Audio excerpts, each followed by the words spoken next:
Hello and welcome to this year's edition of Global Business Africa Year in Review. We'll be looking at what made the headlines in 2025 as Africa's business landscape continues to evolve. I'm Ramanyan. And I'm Uche Okoronkwo, and indeed 2025 was an eventful year. We'll be giving you some of the highlights. Wherever you're joining us from, you're welcome.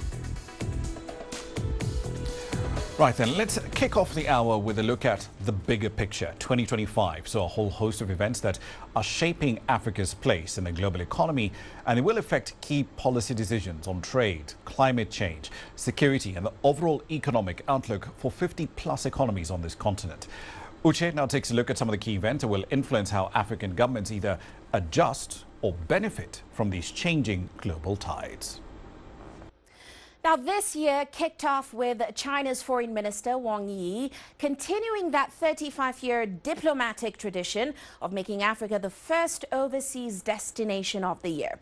Now, Wang Yi visited Namibia, the Republic of Congo, Chad, and also Nigeria in an event that was not just symbolic, but also seen as a reminder of China's consistent commitment to economic development, also trade and political cooperation in Africa, especially in light of shifting geopolitical dynamics.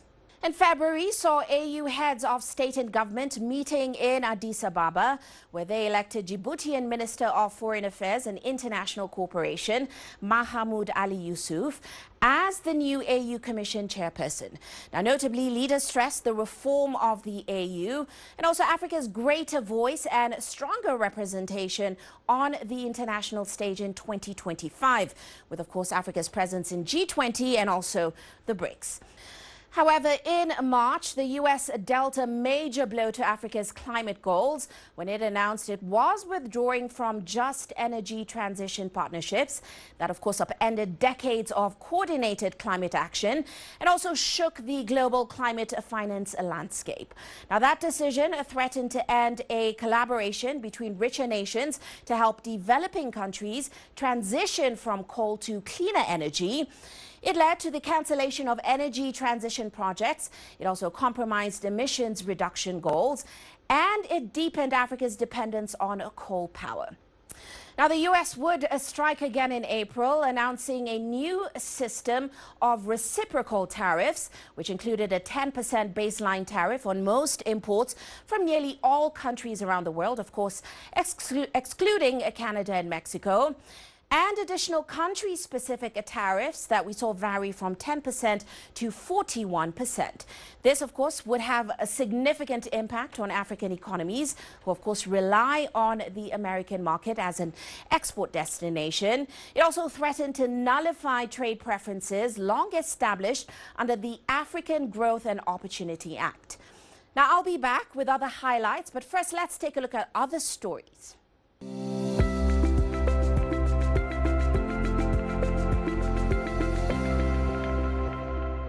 It's always challenging to try and sum up this massive continent in a couple of numbers and a few slides, but I'll give it my best shot.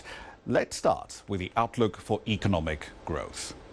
In October, the International Monetary Fund raised its growth estimate for the continent from the 3.8% it published in April to 4.1%. That's basically the same number as 2024. The growth estimate for 2026 now stands at 4.4%, about 20 basis points higher than the estimate published in April. Nonetheless, the full picture is very far from rosy. Yes, some countries did regain access to external credit markets, but it did come at a steep cost. Coupon rates on the 7-year and the 12-year tranches of a bond issued by Kenya in October came in at 7.9% and 8.8%, respectively. Rollover risks are still a deep concern in the market. Just look at what's happening with yields on Senegal's 2038 bond, over 20%.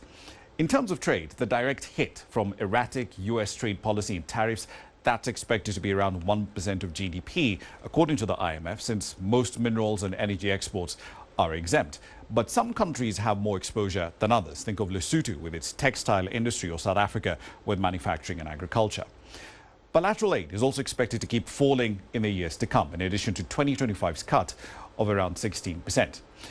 That said, these GDP growth numbers do mask other concerns, especially around the question of debt affordability.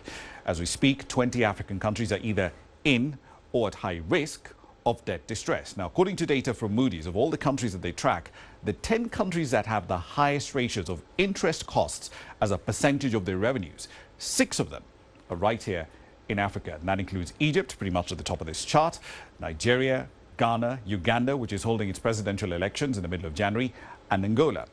And right across the region, the main takeaway is that these overlapping crises that countries are facing are far from over. Policymakers more often than not are facing the very unenviable question of what pain would you prefer? With more than half of the countries in the region with double-digit inflation also having interest to revenue ratios over 20%, raising interest rates to curb inflation could potentially raise the debt burden, and that worsens the fiscal deficit and slows down growth in the private sector that's generating the tax revenues you need to service your debt. And I hear you saying, well, government should ultimately raise tax revenues in response to this puzzle. Fair point. But as young people in Kenya and Madagascar reminded us this year, politicians face a massive trust deficit between themselves and their employers without serious, visible efforts to cut waste, reduce government spending and dramatically reduce corruption. Conversations about raising more taxes will inevitably be met with very public resistance.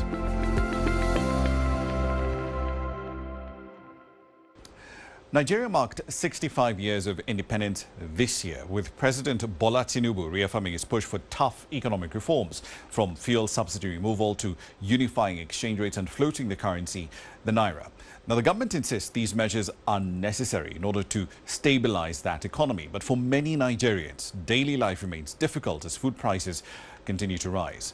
In this report, we'll take a look at the impact ongoing reforms are having in Nigeria in 2025, the challenges that lie ahead, and what recovery would really look like for the ordinary Nigerian citizen. Nigeria's independence anniversary has come and gone. But for millions like this trader, Eucharia Kanu, the celebration felt far removed from reality. Food prices remain high, and every trip to the market comes with a fresh adjustment. The most important thing is that people don't really have the money to buy things. The country is too hard. We are not even selling anything. They don't have money to come and buy. In his anniversary address, President Bola Tinubu again placed economic recovery and self-reliance at the center of his reforms. He acknowledged the painful impact of ending fuel subsidies and unifying exchange rates, but insisted the policies were essential to achieving long-term stability. And the data shows some movement. Nigeria's economy expanded 4.23% year-on-year in the second quarter of 2025, its fastest pace in nearly 4 years. Higher oil output, stronger industrial activity, and gains in agriculture helped fuel the rebound. Agriculture grew 2.82%, while industry expanded 7.45%. Yet, in markets across the country, food prices continue to squeeze household budgets. Fuel is expensive, transportation is expensive, and by the time goods get to the market, it's already high. Every week, the price they change. When I reach market to buy one thing, the price they double. And I don't know what I would do. I just manage. The government says it's targeting the structural barriers driving these costs. Efforts include removing illegal checkpoints, reducing trade bottlenecks, and easing port congestion. Steps designed to cut delays along the supply chain.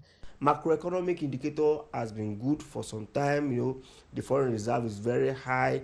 Inflation is reducing. GDP is increasing. But has it actually touched the life of Nigerians? That's the question. So until government makes sure that this actually translates to well-being of people, because people will measure their well-being by the time their money can purchase more.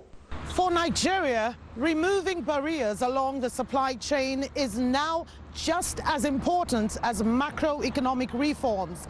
Officials say smoother movement of goods from farms to urban markets could be one of the quickest ways to ease pressure on food prices and stabilize households already stretched thin.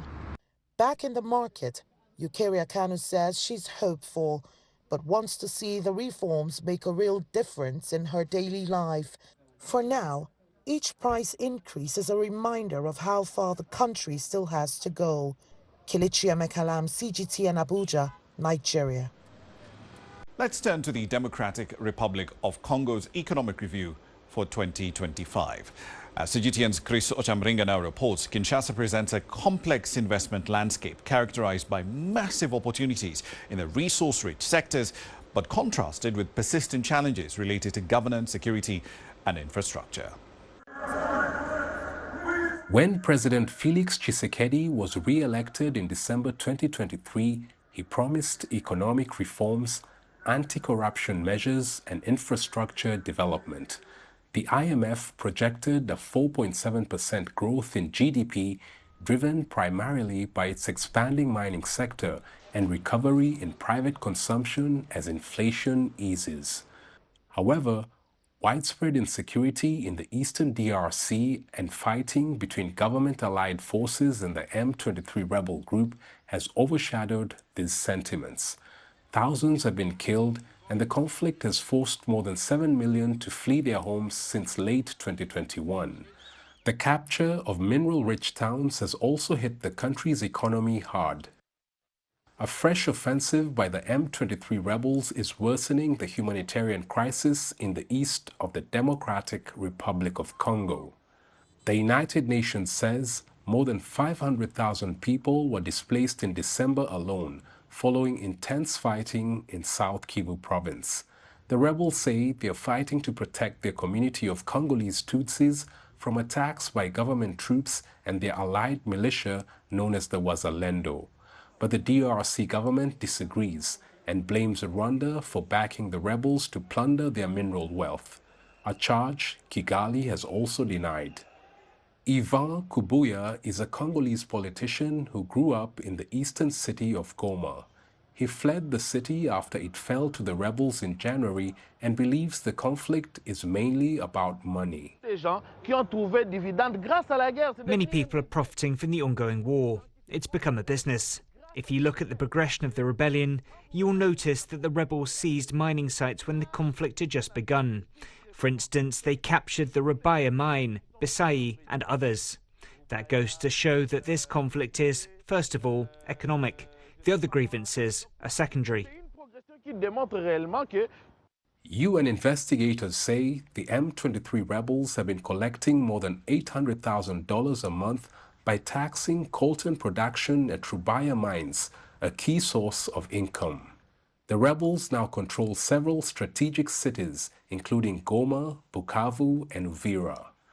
The capture of Uvira came just days after the DRC president and his Rwandan counterpart signed a US-brokered peace deal in Washington, D.C., mediated by President Donald Trump.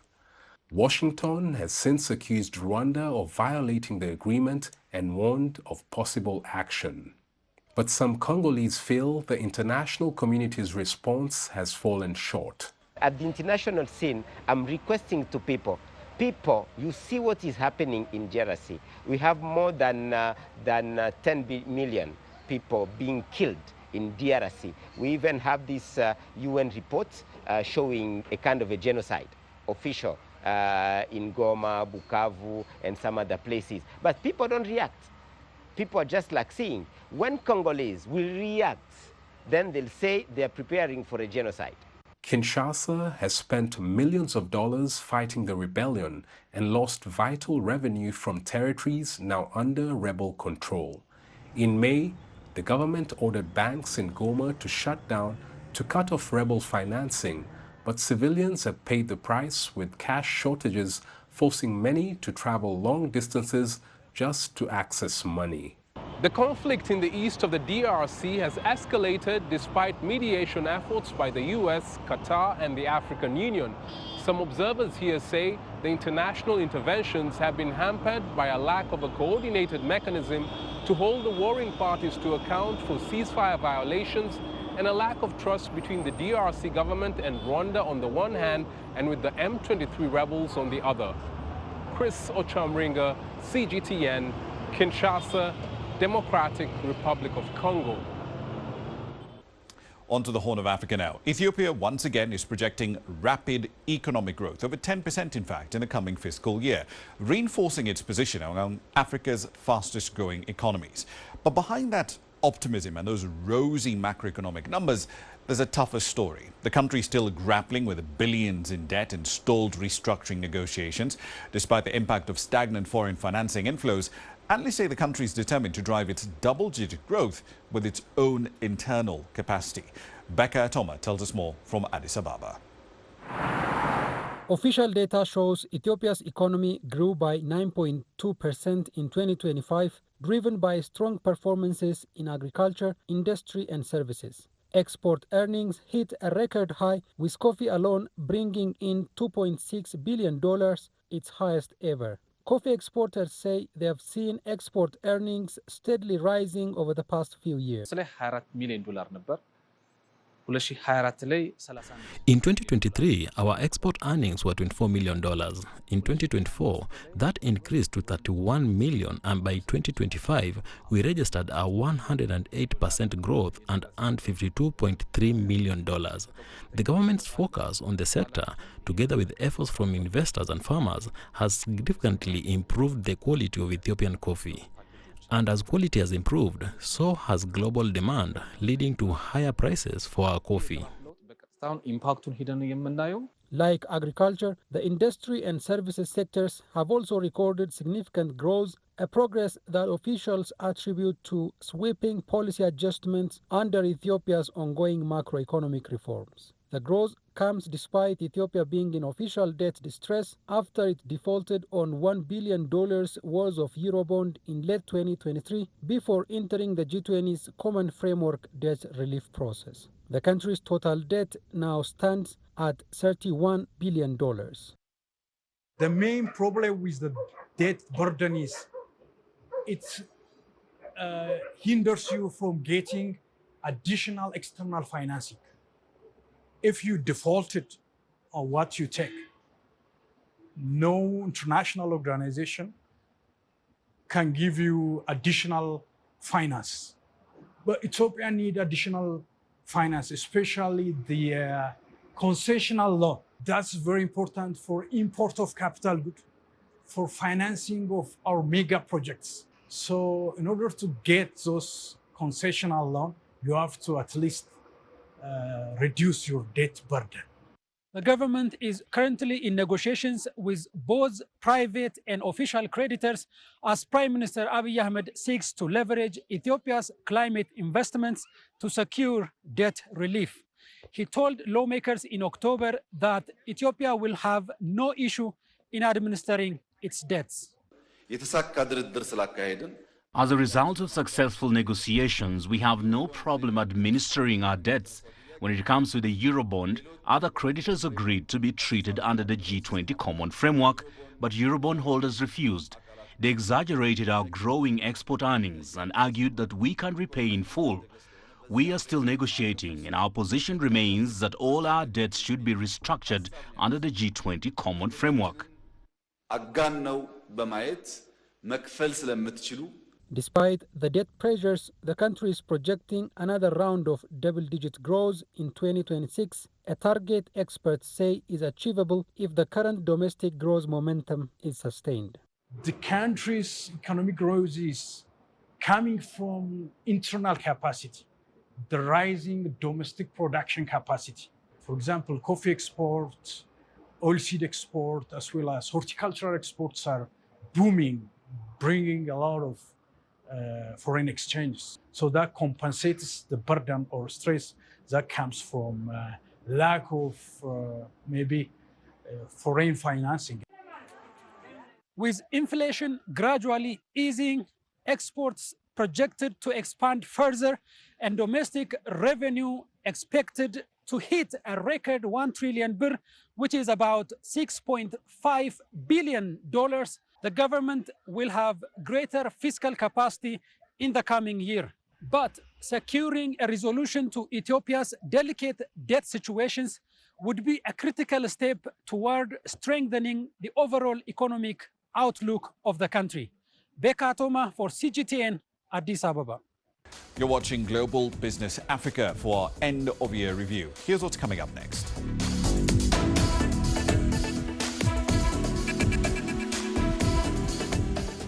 When we return, we'll be looking at this year's evolution of China's trade relations with the African continent. We'll also be exploring the continent's infrastructure projects, especially when it comes to financing, sustainability, and implementation capacity. You're watching Global Business Africa. The world economy as we know it is about to change. Global business reports highlight emerging markets, developing countries, and dynamic sectors worldwide. We feature top analysts and newsmakers to provide perspectives on every facet of business. From an on-the-ground perspective, we provide you with balanced and objective assessments. Fast, sharp, and insightful. Global Business, only on CGTN.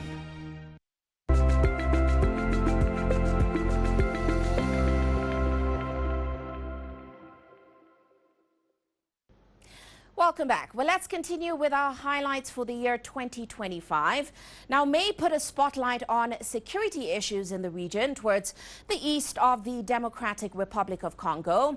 Banks and financial institutions in areas controlled by M23 rebels were forced to close their doors, of course, due to a security crisis caused by the advance of the rebels and also their occupation in these areas. In June, China announced a plan to grant zero tariff access to exports from all 53 African nations with which it has diplomatic relations. Now, for Africa, this presented a more comprehensive and fair trade agreement that's compared to those provided by the continent's other major trading partners. And July saw China's cooperation with Africa further cemented at the 17th BRICS Summit in Rio de Janeiro, with leaders of the 11 largest emerging economies signing a joint declaration to seal the group's commitment to strengthening multilateralism, also defending international law and also striving for a more equitable global order. Now, in August, the U.S. escalated its efforts to curb immigration. It announced a new plan requiring select countries to pay bonds of up to $15,000 for B1, B2 tourist and business visas under a 12-month pilot program. Now, we saw Zambia and Malawian visa applicants were first in line for that. Mali did respond by imposing a $10,000 visa bond on U.S. visitors in October. That, of course, was in a tit-for-tat move that we saw prompt Washington to rescind the policy for Mali applicants. Back to you, Rama. In a year of significant macroeconomic turmoil, where did the near $300 billion trade relationship between China and economies here in Africa stand? I reviewed developments over the year with Professor David Monyai. He's the director of the Center for Africa-China Studies and an associate professor of political science and international relations at the University of Johannesburg. There are a number of things that are required. I think what we can see right now, I think the major crisis we have on the African continent is conflict and the lack of stability. I think the very first thing is to ensure that there is stability, security around these resources. And going beyond that and ensure that Africans' government, they have policies to ensure that the value add is taking place at the source of this material, these mineral resources, and working closely with China with knowledge and skills that are required to do so. Huge capital intensive required to ensure that these minerals benefit Africans, more Africans get employed, and we also produce some of the products, the end products. If we can't do it on our own as Africans, perhaps we should also start, as we are doing with the Chinese, that we produce the batteries, as Zimbabweans are doing, and other African countries that are trying to do. I want to step back and just, still in the mining sector, because one of the key recurring counter-arguments we keep hearing is that, we've seen countries taking a much more muscular approach to ownership of mining assets and minerals in their country. Certainly, that has been the story in the Sahel, for example, Mali, Niger, and so on and so forth. And the counter-argument is always, well, but that's going to chase away investment that we need to develop these mines, to develop the industries and the industrial chains backed up to them. Does that claim hold merit? No, it doesn't. I think what is required, and these are areas that some of us experts in the field are required to do much more deeper research and see what other countries are doing elsewhere. Look at the Norwegians, what they're doing, for instance, with their oil. They nationalize, they ensure that they take full control and invite investors in areas where they don't have advantage. And in African situation, I think more is needed. We've also seen a gradual reduction in the sort of large-scale infrastructure deals into the continent coming in from China, especially over the last decade. There's about $3.37 billion in inflows, in FDI inflows rather, from China last year, 15% lower than 2023's figure. But conversely, though, we're seeing a lot more Chinese brands coming into the market. Hisense is in virtually every other supermarket I look at. Midea, for example, another electronics brand from China, they're sponsoring the Africa Cup of Nations. What has stood out for you the most this year, looking at how the trade and investment relationship has evolved in 2025? I think we're seeing more and more Chinese companies, smaller companies, and more work being done. Not just big mega projects as was the case in the past. And therefore, I think it's for Africa to take advantage. And it goes back to what we said earlier on, that it shouldn't just be a country-specific matter in terms of investments. I think we need to broaden and ensure that the African free trade, we unblock all these blockages we have in terms of trade regionally, so that it doesn't benefit, for instance, in Southern Africa. It doesn't only benefit South Africa. We open up your Lesotho, Eswatini, Zimbabwe, Namibia, Angola, somehow have a pattern of ensuring that all these investments do speak to each other and it benefits the rest of the region, and more work need to be done by Africans themselves. Finally, Professor, Standard Bank, I believe earlier this month, became the first African bank that got licensed to settle transactions and to integrate into the China cross-border interbank payment system. To what extent do you think that this ability to settle transactions directly from African countries, from African currencies on one hand and into the RMB on the other, to what extent do you think that cross will enable the displacement of the dollar in transactions? This is a game changer. I think for the very first time, we're seeing Africa following suit, other regions that are doing more or less the same. The world is fast changing. The dollar is no longer as strong as it used to be. And therefore, I think this move by Standard Bank is going to assist African investors as well as Chinese to eliminate conflicts, faster way of payments and movement of goods in a way that you don't need any mediation by the dollar. Eliminate dollar in some of these issues. And therefore, I think what it will do, it will increase the volume of investments, whether in Africa or in China itself, where Chinese and African directly communicate without the usual dollar, which takes time in terms of settlement of some of these payments and a lot of conflicts that comes with it. And it also comes at a very high price for the African. 2025 also saw the return of the US President Donald Trump to the Oval Office in late January. For African economies, that return carried with it a mixed bag of fortunes, from sweeping double-digit tariffs to exorbitant US visa bonds to an end of the Sub-Saharan African Preferential Trade Deal, AGOA. Then a targeted halt of immigration applications from developing countries, some from the continent, also followed. CGTN's Sumitra Naidu reports on the changes that came along with Trump's second stint in the White House. 2025 has been a roller coaster ride for US-Africa relations. Washington's policies have negatively impacted the African public and shaped sentiment against the United States. President Trump's view of Africa is really through the lens of some kind of very dismissive leader about the continent. And of course, the things that are not working on the continent. President Biden also tried as much as he could to rebuild that relationship with Africa, but it didn't work out quite well. Things seem to be getting worse during the second term as the Travel Ban 2.0 was unrolled in June 2025, disproportionately targeting countries in Africa. Further escalating matters in August of 2025, the administration announced a visa bond of up to $15,000 imposed on citizens from several African countries seeking to visit the United States for tourism or business. Likewise, the administration's $100,000 fee for new H-1B visa applications for skilled workers from abroad is not helping to boost the image of the U.S. among elites on the continent. On top of this, the 2000 African Growth and Opportunity Act, AGOA, a landmark legislation that fosters U.S. commercial ties with sub-Saharan Africa, is on shaky ground.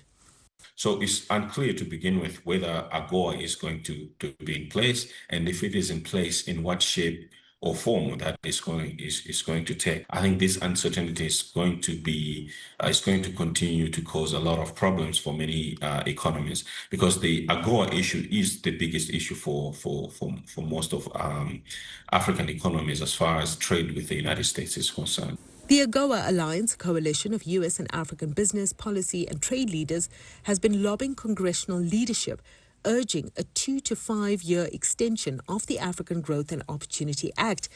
This process could take months to conclude, yet existing business relations established under this framework continue to pay tariffs, squeezing out their capacity to expand and or create more jobs along the value chain.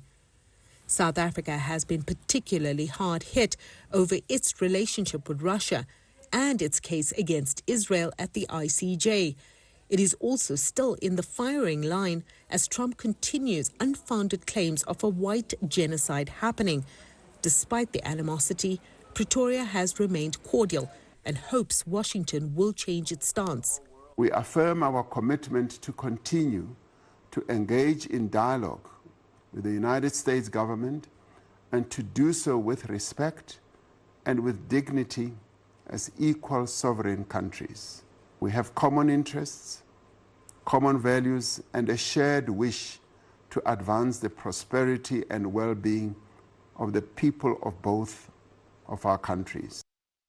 Taken together, these maneuvers, in addition to the suspension of funding for aid initiatives that target the continent specifically, such as the President's Emergency Plan for AIDS Relief, PEPFAR, announced by President Bush in 2003 and is credited for saving over 26 million lives, are sending negative signals about Washington's intentions for partnerships with Africans, pushing Africans even farther away from mutually beneficial economic relationships.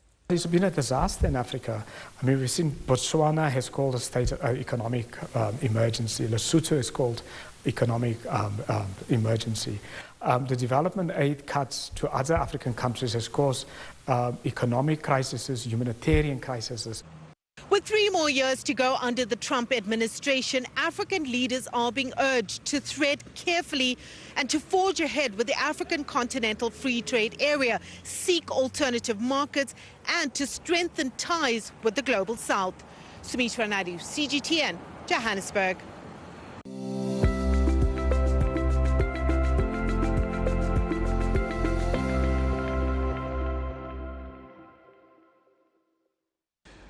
When it comes to Africa's infrastructural growth, the discussion tends to focus on how the gaps in financing, sustainability and implementation capacity continue to hinder infrastructure development and stall the industrial revolution across Africa. But there has been some progress this year. My colleague Uche Koronko now takes us through some of the developments that caught our eye in 2025. In 2025, Africa saw many handshakes, putting pen to paper on agreements, and cutting of the ribbons on large-scale cross-border projects in the transport and energy sectors. As Ethiopia announced that Africa's largest hydroelectric dam, the $5 billion Grand Ethiopian Renaissance Dam, is now fully operational this September, Angola revealed that 40% of the physical work on what will become the continent's third largest hydroelectric dam, the Kakulo Kabasa Dam, is now complete. The dam will add over 2,000 megawatts to Angola's national grid. Like these two nations, several African countries are now pushing ahead with initiatives that will improve power generation and also drive a clean energy revolution. This year, South Africa announced that it will move forward with plans to build a new nuclear plant and revive its nuclear reactor program. A revised integrated resource plan approved by the cabinet in October envisions $131 billion in energy investments by the year 2042, with nuclear playing a growing role as South Africa now seeks to reduce its reliance on coal-fired power. Meanwhile, Zambia opened the country's biggest grid-connected solar power plant, built by Power China, and the 100-megawatt Chisamba project will supply electricity to the copper miner First Quantum Minerals, but it will also free up capacity for Zambian consumers. The project is expected to reduce Zambia's reliance on electricity imports from neighbors like South Africa and Mozambique. And beyond power generation initiatives, 2025 unveiled major investments in Africa's regional corridors. In a huge effort to revive the decades-old Tanzania-Zambia or Tazara railway line, China, Zambia and Tanzania signed a landmark $1.4 billion agreement, which will connect the Central African Copper Belt with the Indian Ocean port. The 1,860-kilometer Tazara line had fallen into disrepair, operating at a fraction of its original capacity and worsening severe congestion at border crossings in the region. The potential this upgrade will have on boosting the transportation of critical minerals regionally and globally is huge. It also comes as Zambia and neighboring Democratic Republic of Congo ramp up copper production. In the north of Africa, Egypt inaugurated a new trade corridor with Saudi Arabia and Iraq. The new intermodal corridor, developed and conceptualized by Saudi Arabia, starts in Cairo, passes through Egypt's national highway network to the Safaga port, continues across the Red Sea to Saudi Arabia's Neom port, and then moves overland to Iraq. A pilot program this year saw transit times reduced by 50%, and it will become a key trading route at a time when some traditional international trade passages face geopolitical challenges. And another major corridor is in the works in West Africa. Key stakeholders of the ambitious Abidjan-Lagos Highway Corridor met in Abidjan this year to finalize their plans on the project, which is set to start construction in 2026. The 1,028-kilometer trans-national coastal highway will connect Côte d'Ivoire, Ghana, Togo, Benin, and Nigeria to create an economic corridor that will boost regional trade and development. The initiative has so far secured $15.6 billion in investment interest. And Tanzania's recent announcement that it plans to break ground on the $10 billion Bagamoyo port this December is yet another example that large-scale infrastructure projects on the continent are not just pen on paper. They are gaining traction and are also well underway to becoming a reality. Ucheo Koronkwo, CGTN. You're watching Global Business Africa. Time for a short break. Here's what's coming up next.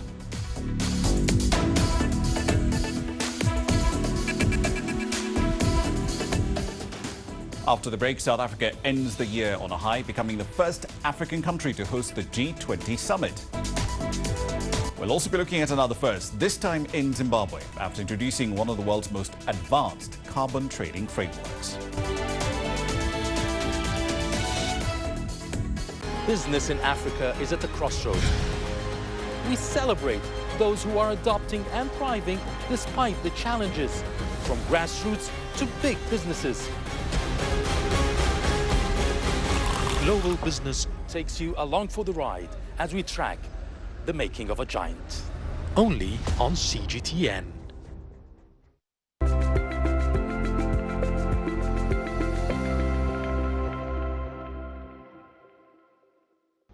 Now, Now, September was an interesting month. We saw the non-reciprocal U.S. trade preference program called the African Growth and Opportunity Act, or the AGOA, officially expire.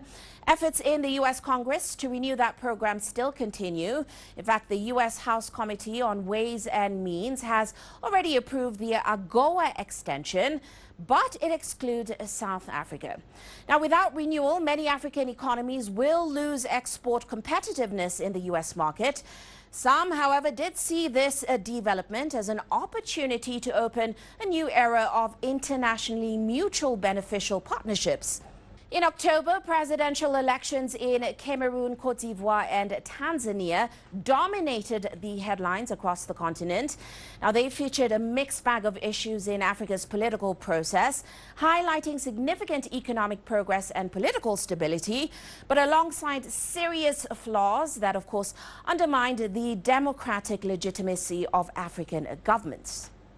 November was a pretty eventful month. The COP30 climate conference saw talks once again bogged down in language on phasing out fossil fuels. Now, again, promises on climate finance for the global south ended without a concrete plan for delivery. There was a partial win on adaptation. We saw negotiators agree to call for adaptation finance to at least triple by the year 2035. Now, this only partially satisfied the least developed nations group, which of course have been seeking a tripling by the year 2030. Now, still in November, the first G20 summit in Africa was considered a bigger win for the continent. It secured consensus from the leaders present, aside from Argentina. We saw a joint declaration stress the seriousness of climate change and the need for adaptation. It also praised ambitious renewable energy targets, and it decried hefty debt service charges suffered by poor countries. Now, while 2025 was a pretty bumpy year for the continent, Africa's greater voice and its stronger representation on the international stage is still a big win, one that could significantly impact its efforts to tackle its challenges in this coming year, of course, in the face of changing global economic and political dynamics. Zimbabwe is emerging as a regional leader in climate governance after introducing one of the world's most advanced carbon trading frameworks. These new regulations follow a temporary freeze on projects over concerns about community exploitation back in 2023. CGTN's Farai Makutuya brings us up to speed. In 2023, Zimbabwe halted all carbon projects amid concerns about community exploitation and demanded that half of all revenue from such projects benefit the nation, paving the way for the passing of carbon credit trading regulations in May 2025. The new laws have brought oversight and accountability to what was once an unregulated sector. We had to build trust on both sides. Government had to understand that the players in the space are not all cowboys, and there's actually some responsible business people involved. And the investors had to understand that the Zim government is not trying to expropriate your rights. They are just doing what is sort of responsible to manage the space properly. The result? What has been termed by many as one of the most progressive regulatory frameworks in the world, placing Zimbabwe at the forefront of carbon mitigation. We are now the first country on Earth to have issued a corresponding adjustment to a project and had it approved by an international carbon standard. The investment is starting to come in, but carbon is a complicated business. It takes a lot of hard work and a lot of regulatory process. So I think there'll be a lead time of maybe a couple of years before we really see the impact of this framework. Key focus areas for carbon projects in Zimbabwe include clean cook stove distribution, regenerative agriculture and reforestation. Another first was scored soon after passing the regulations. In May, Zimbabwe launched the world's first blockchain-based carbon registry, a digital ledger that tracks projects transparently and manages risks of fraud and double counting. The platform also allows verification of the actual environmental impact of carbon projects.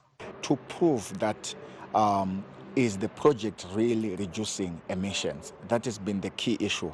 If there's an investor who is concerned, or the buyer of the carbon credit is concerned whether the credit is the environmental impact it is intended to, they can easily trace from start to finish. Under the new regulations, a share of revenue from every carbon project must now go towards development initiatives in host communities, most of which are rural and marginalized. Farai Makutuya, CGTN, Harare, Zimbabwe. Cape Town played host to Africa's largest technology event, the Africa Tech Festival. But beyond the bright lights and the interesting pictures and the gadgets, the continent still faces a bitter reality. Nearly 800 million Africans are still offline. CGTN's Julie Shai now reports on how innovators and entrepreneurs are racing to bridge that divide and to bring artificial intelligence to markets that truly works in Africa. Half a century after the digital age began, Africa is still catching up. Nearly 800 million Africans have never been online, and most don't own a smartphone. Yet here at the Africa Tech Festival, the focus isn't on what's missing, but on what's possible.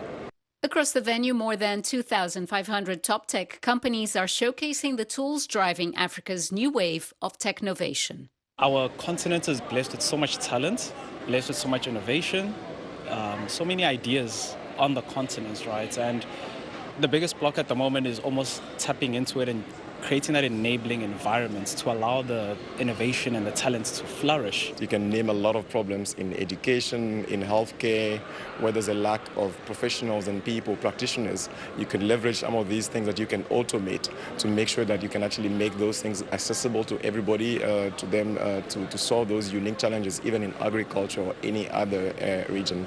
Young entrepreneurs are already taking up the challenge. Lev-Andre Napier hated homework as a child. He's developed a program to make school more fun and engaging. We take the gamification aspect, we give the child like the avatar, like this can represent you, this can represent your interests. And we can have them build their own stories, just like with the click of a button. Once they've generated a story just for them, right, they can now press a button, read out loud, and we can give them the feedback. With tech hubs multiplying across South Africa, the township economy is also embracing AI. You can imagine our driver coming in and collecting 100 parcels a day. He needs to know where to start and where to finish. And that's where AI comes in. So we use a system where our driver is able to scan all his parcels, scan all his addresses. But the biggest questions remain about the cost of data and devices, a major stumbling block in Africa's digital evolution. Chinese tech brand Honor is also betting on Africa's connectivity boom, designing smartphones tailored to local needs and tighter budgets. We will try our best to help these 800 million consumers which don't have access to internet. We are trying to lower our entry level, also like the entry level for the consumers to get a smartphones, but with affordable and durabilities. While much of the world sees AI through machines like this robotic dog, Africa's AI revolution isn't about replacing people. It's about solving real-world problems, often overlooked, showing how global collaboration is driving local innovation. Julie Shar, CGTN, Cape Town. You're watching Global Business Africa. Time for a short break. Here's what's coming up next.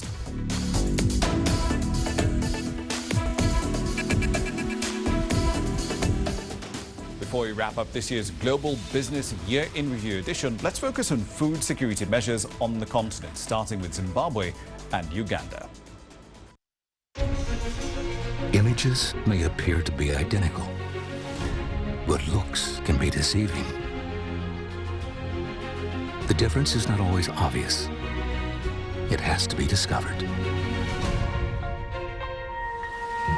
There are always different sides to a story.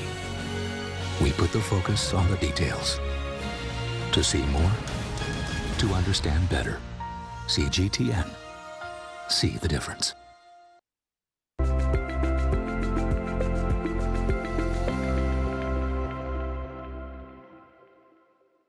Welcome back to the program.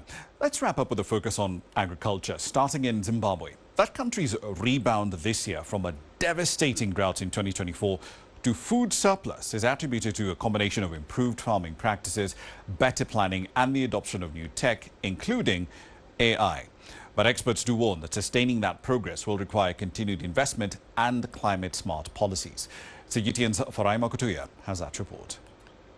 Zimbabwe's maize output in 2023-24 was slashed by drought to just 800,000 tons, barely a third of the previous year's 2.3 million tons. However, determined local farmers turned the tables in 2025, with output projected to reach 1.5 million tons on the back of good rains and climate-smart practices to maximize the potential of its largely rain-fed agriculture. We have got our own way of preserving moisture. Zero tillage planting is key.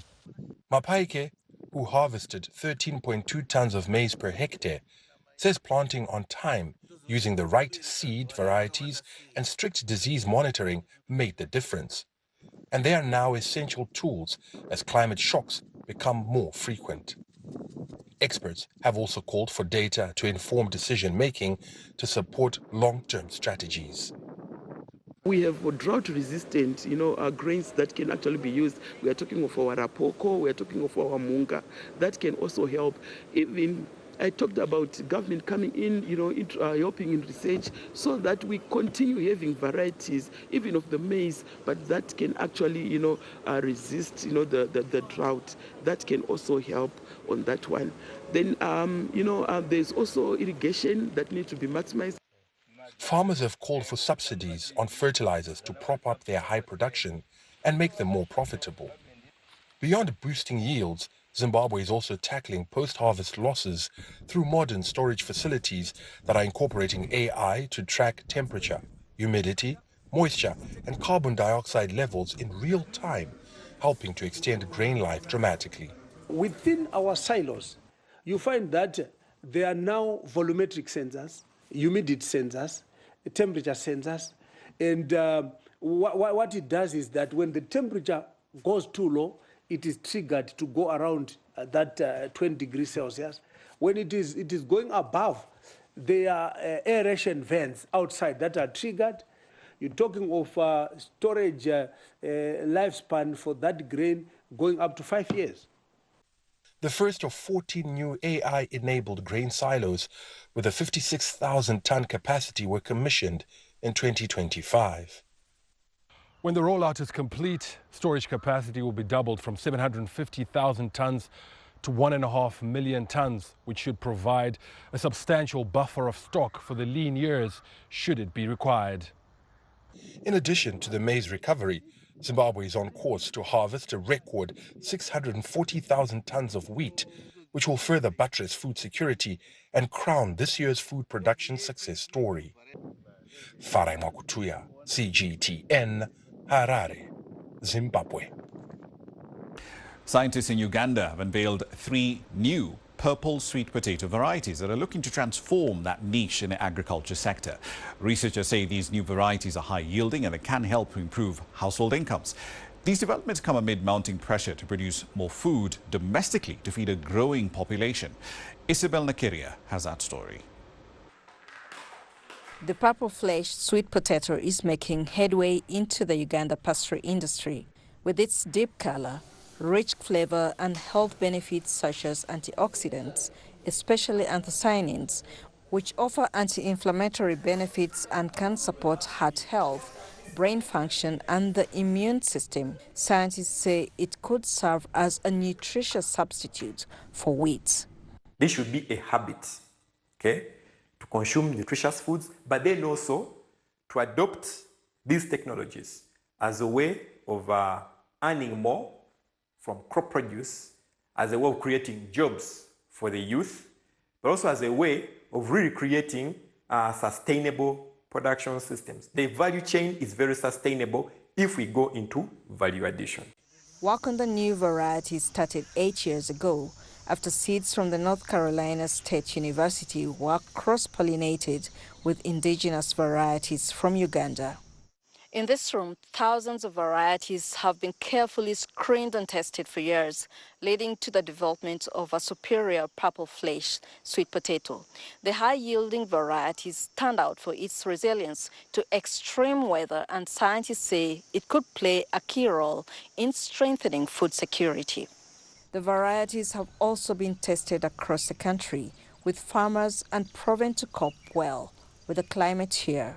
One of them, this one, the P36, has 19 tons per hectare. And then these other two actually all yield above 20 tons per hectare, meaning they're actually high-yielding varieties that farmers can produce. Secondly, they have high dry matter content. You know, our communities always want to eat sweet potatoes that are a bit floury, that are not soft, okay? Yeah. So we have to address that. Scientists say the traditional varieties only yield 4 tons per hectare, which is about 5 times less than the new variety, an increase that will help boost farmers' income.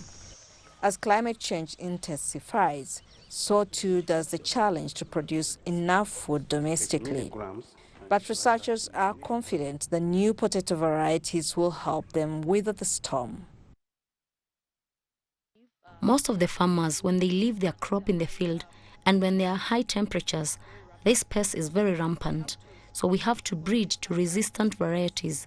And with the purple potato, we have moderate levels of resistance to the weevils and virus disease, and we have made acceptable gains. Sweet potato is a staple food in Uganda, and the aim is that harnessing more of its potential can help address food insecurity. Scientists are hopeful that with these latest innovations, the future is both golden and purple. Isabel Nakiria, CGTN, Kampala, Uganda. That's it for this edition of Global Business Africa. As always, I'd like to hear your thoughts on the content you've seen here in the last hour. There are many, many ways to get your thoughts back to us. All of them on your screens right now. I'm Ramanyang in the Kenyan capital, Nairobi. Thank you for your company in the last hour. The World Today is up next from Washington, D.C. and wherever you're joining us from. And this is for your company, of course, the entire year. Thank you very much for your time. We don't take it for granted. Happy holidays. We'll see you in 2026.